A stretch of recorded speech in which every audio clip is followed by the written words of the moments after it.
quickest lap.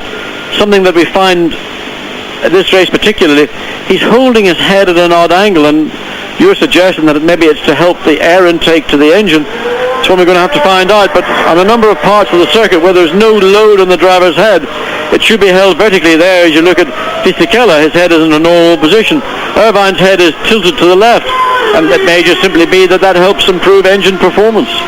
Well, we'll find out. Michael Schumacher is running that IndyCar style helmet again this weekend, and it was confirmed yesterday that Bell have been testing with Michael to find out if it helps the airflow into the airbox, and they have found again it has increased the air pressure into the airbox by wearing that flat back crash helmet. And also what it does is at very high speed, the amount of turbulence that's now being generated around these very high cockpit sides, and the distance between the back of the helmet and the headrest itself is very critical.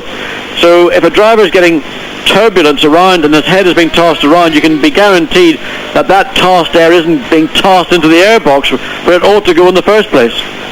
Well, you're watching Giancarlo Fisichella at the moment, the young Italian driver on home territory here, and well, he's had a pretty good start with Minardi. Remember, he did the race in Melbourne, then was replaced by Tarso Marquez for the two South American races, and now Giancarlo Fisichella gets the chance to do a few races together, and that of course very important for a young driver to build his confidence in a car. He got a finish last time out at Nürburgring in 15th place.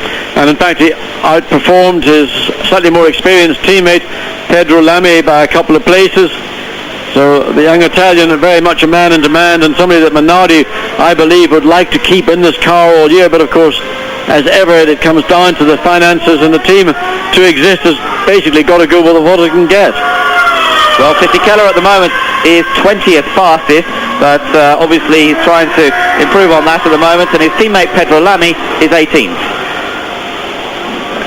Jacques Villeneuve has come back out onto the circuit, so I suspect that very shortly we'll pick up that familiar blue and white Williams and see whether Villeneuve, who completed 6 laps in his first run, decides to do the second, or the same on the second, and just go with 2 sets of tyres this afternoon.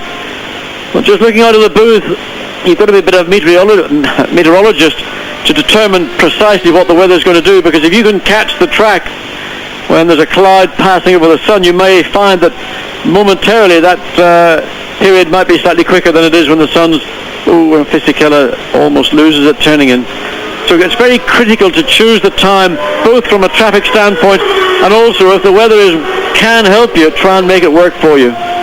So Fisichella stays 20th fastest. Remember, he's mixing up a program of some Grand Prix with the ITC, the International Touring Car Series, for Alfa Romeo. So he's a rather busy young driver this year, with the 2 series not clashing most of the time. It means virtually every weekend busy.